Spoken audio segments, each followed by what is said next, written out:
जय हिंद दोस्तों, सैनिक समाचारों में आपका हार्दिक स्वागत है। सबसे पहले बात करूंगा दोस्तों हेडलाइंस की। कर्मचारी और पेंशनर्स के लिए दो बड़ी अपडेट 31 जुलाई को आपको मिलेगी ये राहत के आखिर आपको 1 जुलाई से कितना फायदा हो रहा है केंद्रीय कर्मचारी और पेंशनर्स के लिए, क्योंकि आंकड़े होंगे जारी और पीसीडीए की पहल रक्षा पेंशन समाधान कार्यक्रम की घोषणा। आखिर ये कार्यक्रम कहां है, कब है और पेंशनर्स उठाएं फायदा। अग्निवीरों के लिए खुशी की बात का नोटिफिकेशन हो गया है जारी। 50% आरक्षण यानी भूतपूर्व अग्निवीरों का टाइटल और टैग शुरू हो गया है और ये नोटिफिकेशन मैं आपके साथ शेयर करूंगा। साथ ही सेना के अधिकारी का जवानों के लिए संदेश, मैं बनूंगा आपकी ढाल, आप करिए अपना काम। और शिवगोपाल मिश्रा जी ने कहा है कि मेरे नाम का गलत इस्तेमाल किया जा रहा है। 8 सीपीसी के नाम पर लोग पैसा मांग रहे हैं, फेक आईडी, और इसके लिए उन्होंने वीडियो किया है जारी। और दोस्तों, वन ऑफिस वन व्हीकल का कार्यक्रम, यदि आप अधिकारी हैं और एक ऑफिस में तो आपको एक गाड़ी ऑथराइज है, उसी से आपको काम करना पड़ेगा। और देखिए समाज का चरित्र, 80 साल का ठरकी बुड्ढा, इसके पैर हैं कब्र में और इसको एक शिक्षिका से अश्लीलता कर रहा है। ऑडियो हुआ है जारी, आइए मेरी सेवा करिए। हाँ जी दोस्तों, तो खबरें करते हुए साथ से सबसे पहले मैं बात करूंगा कल यानी 31 जुलाई आपकी पेंशन आपके खाते में क्रेडिट होगी। जिसका मैसेज आया या नहीं, 11 बजे तक आप चेक कर लेना, आराम से आपकी पेंशन होगी और उसके साथ आपका 60% डीए मिला करके आपका ग्रॉस जो पेंशन आपके खाते में आती है, कम्यूटेशन कटौती को माइनस करने के बाद। तो ये है कल का दिन। अब मैं बात करूंगा बड़ा एआईसीपीएन के आंकड़े। हाँ जी दोस्तों, एआईसीपीएन के आंकड़े आज शाम या कल आपको जारी होंगे। इससे यह पता चलेगा कि 1 जुलाई से आपको कितना फायदा हो रहा है। यदि आपको 3% की बात करूं तो आज 150.8 पॉइंट के हिसाब से 63.14 आपका डीए हो गया है। यानी इसमें कोई संदेह नहीं कि 63% पे, लेकिन आज या कल के आंकड़े ये डिसाइड करेंगे कि क्या 4% बढ़ने की संभावना है। और संभावना के हैं दो बड़े फैक्टर, इसके लिए 3.5 पॉइंट की बढ़ोतरी चाहिए। हाँ जी दोस्तों, यानी 150.8 से बढ़कर 154.3 होगा तो आपका डीए 64 होगा। इसके लिए पिछले खुदरा महंगाई दर थी जो कि मई में 3.93 और जून में 4.38% हुई। यानी यहां आपकी खुदरा महंगाई बढ़ी है और इसके साथ फूड इन्फ्लेशन, खाने पीने की चीजों में 5.32% की बढ़ोतरी दर्ज की गई है। और आरबीआई की जो लाइन है 4% की, उससे महंगाई बढ़ी है। तो यानी महंगाई बढ़ी है जून में। अब यह निर्भर करता है कि एआईसीपीएन के आंकड़े, प्रेस रिलीज क्या कहती है। यदि मैंने कहा है कि 3.5 पॉइंट्स की बढ़ोतरी होती है तो आपके लिए पूरी संभावना है कि आपका डीए 64% होगा, नहीं 63% है, जो कि 1 जुलाई 2026 से प्रभावी है। और इसकी घोषणा कल होकर के, यानी 6 महीने का ये बॉक्स होता है, ये बंद हो जाएगा और इसकी घोषणा कभी भी हो सकती है। धन्यवाद दोस्तों। अब मैं बात करूंगा पीसीडीए की। हाँ जी दोस्तों, आप एक लेटर दे सकते हो, रक्षा लेखा प्रधान नियंत्रक सेना। हाँ जी दोस्तों, इसमें सेवा में प्रभारी अधिकारी जिला सैनिक कल्याण पुनर्वास कार्यालय केसरबाग लखनऊ, रक्षा पेंशन आयोजन आरपीएसए के सफल आयोजन के संबंध में जिला सैनिक कल्याण को एक लेटर 22 जुलाई 2026 को भेजा गया है। उसमें लिखा गया है कि 10 अगस्त 2026 को आरपीएसए यानी रक्षा पेंशन समाधान आयोजन किया जाएगा और इसके लिए सभी पेंशनर्स हैं जो डिफेंस पेंशनर, उनको इनवाइट किया गया है। इसके लिए उन्होंने व्हाट्सएप ग्रुप और हर जगह इस मैसेज को साझा करने की अपील की। और वहां के इंचार्ज हैं श्री अमित कुमार जायसवाल, उनका नंबर 7599274144 है। उनसे आप संपर्क कर सकते हो कि उसका समय क्या होगा और क्या प्रक्रिया होगी। 10 अगस्त 2026 को आज आपकी पेंशन संबंधी समस्या है, आपकी पेंशन कम आ रही है, फैमिली पेंशन में इशू आ रहा है, विडो पेंशन में इशू आ रहा है, कहीं भी डॉक्यूमेंटेशन की प्रॉब्लम है, तो आप यदि लखनऊ के आसपास के तो जरूर विजिट करें और इसका फायदा उठाएं। धन्यवाद दोस्तों। अब मैं बात करूंगा, हाँ जी दोस्तों, अग्निवीरों के लिए खुशखबरी। आप ये देख सकते हो नोटिफिकेशन मेरे हाथ में, MHA notifies new SSB recruitment rules, reserve 50% constable GD vacancy for x Agniveer. और ये आप देखते हो सहायक कमांडेंट के लिए भर्ती है और कांस्टेबल जीडी के लिए इसमें सीधा सीधा लिखा है पूर्व अग्निवीरों के पहले बैच के अभ्यर्थियों के लिए ऊपरी आयु सीमा 5 वर्ष तक शिथिल की जाती है। पूर्व अग्निवीर अभ्यर्थियों के लिए आय सीमा में 3 साल तक शिथिल की जाती है। 50% रिक्तियां पूर्व अग्निवीरों के लिए हैं। यानी आप ये देख सकते हो, उनको भूतपूर्व अग्निवीरों को लिखित परीक्षा, शारीरिक मानक परीक्षण, शारीरिक दक्षता परीक्षण में भी छूट होगी। यानी इस तरीके से अग्निवीरों को बिल्कुल प्लेट में नौकरी मिलेगी। आपको टेंशन लेने की जरूरत नहीं, आप कितने रिटर्न होते हो या नहीं होते, आपको बिल्कुल देश की सेवा करने के लिए सेकंड ऑप्शन तैयार है। ये बिल्कुल सरकारी नोटिफिकेशन जो मैं आपके साथ शेयर कर रहा हूं। धन्यवाद दोस्तों। अब मैं बात करूंगा शिव गोपाल मिश्रा जी की। जैसा कि आप देख सकते हो, और ये बड़ी हस्ती है, बड़ी हैसियत रखते हैं, और खासकर केंद्रीय कर्मचारियों पेंशनर्स के मामले में हमेशा इनको फॉलो करता हूं। और इन्होंने वीडियो जारी कर रखा है कि मेरे नाम, मेरे फोटो का दुरुपयोग कुछ मीडिया, फेक सोशल मीडिया पे प्रोफाइल हमारी लगा करके लोगों का भरोसा जीत रहे हैं कि 8 पे कमीशन के बारे में हो या रेलवे फेडरेशन के बारे में हो, और हमारी तरफ से अपील कर रहे हैं कि पैसा, यानी कुछ क्यूआर या पैसा मांगने की अपील कर रहे हैं। इस मामले में उन्होंने पुलिस में शिकायत की है। कानूनी कार्रवाई के लिए पुलिस से कहा है कि हमारे साथ इस तरह का फ्रॉड हो रहा है, फ्रेंड रिक्वेस्ट भेज रहे हैं, कृपया ऐसी बातों में ना आए। हमें किसी प्रकार का कोई लालच नहीं है, मैं निस्वार्थ भाव से अपने कर्मचारी पेंशनर्स की सेवा कर रहा हूं। आप सभी से अनुरोध है कि इस संदेश को अधिक से अधिक साझा करें ताकि कोई भी साइबर ठगों का शिकार न बने, नहीं तो उन्होंने कहा हमारे नाम पर आपके साथ ठगी हो जाएगी।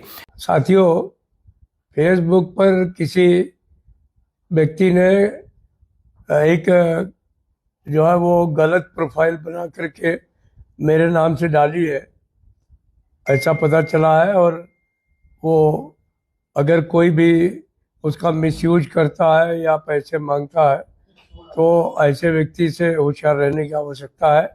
मैं आप सबसे अपील करता हूं कि उस गलत आईडी और गलत प्रोफाइल के उसमें ना पड़े, और अगर ऐसा कुछ होता है तो सीधे ही उसके लिए साइबर क्राइम में एफआईआर दर्ज कराएं, और ऐसे व्यक्ति को जो है वो जेल पहुंचाने का काम करें। और इस प्रोफाइल को कोई रिकग्निशन देने की जरूरत नहीं है। अब मैं बात करूंगा वन ऑफिस, इसके साथ मैं बात करूंगा सीआरपीएफ महानिर्देशक का जवानों के नाम संदेश। कोई भी अधिकारी होता है उसकी अकाउंटेबिलिटी और रिस्पॉन्सिबिलिटी बनती है, और उन्होंने जबरदस्त तरीके से ये रिस्पॉन्सिबिलिटी, अकाउंटेबिलिटी ली है। और इसके साथ साथ कहा है कि यदि कोई भी आप कानूनी काम, जो आदेश हमारे द्वारा लिखित आपके सामने पहुंचता है और आप उसको इंप्लीमेंट करते हो, उसमें कोई भी रिस्क है तो उसका जिम्मेदार मैं हूं। सीआरपीएफ महानिदेशक का जवानों के नाम संदेश। मैं अपने बल का महानिर्देशक यानी सीआरपीएफ के प्रमुख के तौर पर आप सभी जवानों को विश्वास दिलाना चाहता हूं, चाहे कोई भी ऑपरेशन बटालियन में है या कानून व्यवस्था से जुड़ा कोई मामला यूनिट में है, आप अपनी ड्यूटी के दौरान जो भी निर्णय लेते हो और कार्रवाई पूरी ईमानदारी यानी बोनाफाइड से अपने कर्तव्य के निर्वहन करते हो, उन सभी निर्णयों और कार्रवाइयों की जिम्मेदारी मेरी है। आप बिना किसी भय के अपना कर्तव्य निभाते रहें। जहां भी किसी जिम्मेदारी या जवाबदेही की आवश्यकता होगी उसे मैं सीआरपीएफ के महानिदेशक के रूप में स्वयं स्वीकार करूंगा। यानी अकाउंटेबिलिटी, रिस्पॉन्सिबिलिटी की बात है। यानी आदेश हमने दिया है, काम आप कर रहे हो, कुछ गलत होता है उसके जिम्मेदार हम हैं। और जैसा कि सेना या कोई भी पैरामिलिट्री फोर्सेस है, उसकी लीडरशिप की यही खासियत होती है कि लीडर को आगे चलना होता है। ये सिविल लीडर नहीं है कि आदेश दे दिया और एसी में बैठा है। यहां आपको आगे लीड करना होगा, यहां आपको जिम्मेदारी लेनी होगी। आपके हुक्म पर जो जवान है वो अपनी जान तक दे सकते हैं, देते हैं, दे सकते नहीं, देते हैं, और इस बात को आपको ध्यान में रखना होगा।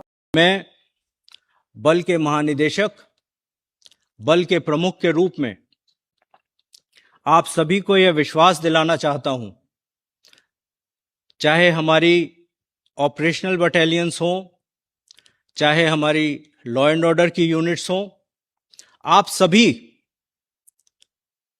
राष्ट्रहित में, जनहित में, बल हित में जो भी निर्णय लेते हैं, जो भी एक्शन लेते हैं जो कि बोनाफाइड डिस्चार्ज ऑफ ड्यूटी में है, उन सभी निर्णयों का और उन सभी एक्शंस का संपूर्ण रूप से बल के प्रमुख के रूप में दायित्व मेरा है। आप अपना काम निर्भय होकर करते रहें। जहां भी जो भी दायित्व लेना होगा वह संपूर्ण रूप से मैं महानिदेशक के तौर पर लूंगा। इस चीज को मैं आज फिर आप सभी के सामने दोहराना चाहता हूं। अब मैं बात करूंगा सरकारी गाड़ियों का इस्तेमाल। सरकारी अधिकारी, सरकारी गाड़ी नहीं, एक गाड़ी मिलेगी, गाड़ियां नहीं मिलेंगी, काफिले नहीं मिलेंगे। यानी आपने लाल बत्ती लगा के कई स्टाफ कार और कई प्रकार की गाड़ियों का इस्तेमाल करते हैं। आप किसी भी विभाग में हैं, सरकारी गाड़ियों के इस्तेमाल पर सख्ती वित्त मंत्रालय के DOE, डिपार्टमेंट ऑफ एक्सपेंडिचर की तरफ से यह निर्देश जारी किया गया कि किसी अधिकारी को एक पद के लिए पहले से सरकारी गाड़ी मिली है तो दूसरे विभाग में यदि कहीं वो अतिरिक्त प्रभार है वहां भी वहां की गाड़ी और सुविधाएं नहीं लेगा। खाली पड़ी सरकारी गाड़ियों को सेफ कस्टडी में रखा जाए। और उन्होंने कहा है कि गलत तरीके से, यानी आप 4 या 5 गाड़ियों का काफिला लेके अपना काम नहीं करोगे, जो आपका दायित्व नहीं है। तो दोस्तों बड़ी बात। अब मैं आपके सामने एक बात रखना चाहता हूं, जरा देखिए जिस शख्स की तस्वीर आपके सामने है, ये हैं मिस्टर अरविंद गर्ग हैं। ये 2 बड़े स्कूलों के संचालक हैं, स्कूल चलाते हैं। वहां पर एक शिक्षिका आती है नौकरी के लिए, वह नौकरी मांगती है और नौकरी के नाम पर इनको चाहिए बिस्तर में उसकी सेवा चाहिए। अश्लीलता करते हैं, ऑडियो कहते हैं। जब महिला ये कह रही कि मेरी जो पीरियड्स या मैं उस स्थिति में नहीं हूं तो मैं नहीं आ पाऊंगी, बाद में आऊंगा, इस तरह वो रिकॉर्ड करती है और पुलिस में कंप्लेन करती है। कंप्लेन के बाद इनको पुलिस थाने ले जाती है, लेकिन इन्हें जमानत मिल जाती है। कहा जा रहा है ये रसूखदार है, लेकिन इसके उम्र देखा है 75 से 80 साल है और बॉडी आप देख सकते हो, हाथ में स्टिक है, अपने घुटने इसके काम नहीं कर रहे हैं। इसकी पोता इसका इंतजार कर रहा है कि कब इसका बड़ा खाना करेंगे और इसको आस की छाई हुई है, मतलब खुद से शरीर से खड़ा नहीं हो सकता। लेकिन कहते हैं सच है कि तन बूढ़ा हो जाए मन बूढ़ा नहीं होता है। और ये चीज हमने अभी ये तस्वीर या ये ऑडियो क्लिप सुनने से बड़ी हैरानी होती है कि आदमी के अंदर कितना बड़ा राक्षस बैठा है। और इसका टैग क्या है? समाज सेवी। तो ऐसे ही समाज सेवी मिलेंगे, सफेद कपड़ों में, पैसे वाले होंगे और आप इनकी असली समाज सेवा का आप ये उदाहरण देख सकते हो। तो जय हिंद दोस्तों, आज की खबरों में इतना ही। 80 साल की उम्र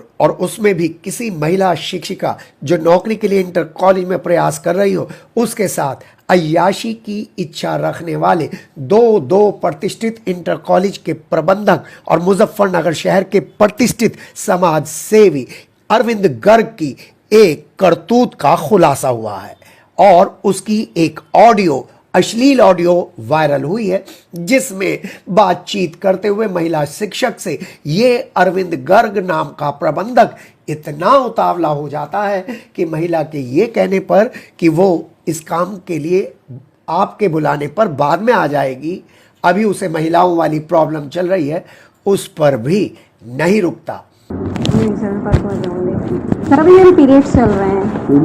नहीं सर, अभी नहीं, पीरियड्स चल रहे हैं अभी मेरे। नहीं सर, नहीं सर। ठीक है सर, परसों। ओके सर, फोन कर। Okay sir. हालांकि इस वायरल ऑडियो की हम पुष्टि नहीं कर रहे हैं, लेकिन पुलिस ने तो इस वायरल ऑडियो पर एक्शन भी ले लिया है। देखिए, बैत लेकर चल रहे इस बुढ़े मैनेजर को महिला की शिकायत पुलिस ने दर्ज कर ली है और उस बुढ़े मैनेजर को हिरासत में भी ले लिया था, लेकिन उम्र का हिसाब देखते हुए उसे थाने से ही जमानत दे दी गई। जबकि चर्चा यह है कि उसकी आर्थिक स्थिति देखकर, उसका रसूख देखकर उसे जमानत मिली है। सवाल यह है कि जब इस बुढ़े मैनेजर को अपनी पोती के समान उम्र की महिला के साथ शारीरिक संबंध बनाने में कोई हिचक नहीं है, प्रलोभन देने में कोई हिचक नहीं है, तो फिर पुलिस इसे जेल भेजने में क्यों हिचक रही है? अरविंद गर्ग के बारे में आपको बता दें, मुजफ्फरनगर के ताराचंद वैदिक पुत्री कन्या इंटर कॉलेज और बुलाना के DAV इंटर कॉलेज का वो प्रबंधक है और इन दोनों स्कूल की कमेटी की कार्यकारिणी भी अब पुलिस के फैसले का इंतजार कर रही है। कहा कि मैं आपके में डॉक्यूमेंट में ना गलत है, आप देख लो अपने हिसाब से, बाकी मैं आपकी ज्वाइनिंग करा दूंगा। मैंने कहा सर कैसे कराएंगे? तो कहने लगे अब आप समझदार हैं, आप 2 बच्चों की माँ हैं। मैंने कहा ठीक है सर। फिर मैं वापस आ गई। फिर मैं वापस आने के बाद मैंने हस्बैंड से डिस्कस किया कि वो ऐसा बोल रहे हैं, आप जो मेरे साथ और कुछ करना पड़ेगा। तो मेरे हस्बैंड बोले कि आप दोबारा जाओ, क्या पूछ रहे हैं क्या नहीं पूछ रहे हैं। तो मैं सर दोबारा गई, अपना मोबाइल कैमरा ऑन कर गई, रिकॉर्डिंग भी की मैंने बोला कि सर अब बता दीजिए आपको क्या करना पड़ेगा मुझे, मतलब ज्वाइनिंग के लिए। तो बोलने लगे कि आपको मेरे साथ रिलेशन बनाने पड़ेंगे। मैंने कहा सर रिलेशन, मैंने कहा सर नहीं, मैं अभी तो नहीं कर पाऊंगी। मैंने स्पष्ट मना किया। जो ऊपर वाला हिस्सा होता है उससे आप मुझे मतलब ऊपर वाले हिस्से से ही काम हो जाएगा मेरा, तो मैं आपको ज्वाइनिंग करा दूंगा। मैंने कहा सर फिर हो जाएगी? कहा लगा हाँ हो जाएगी।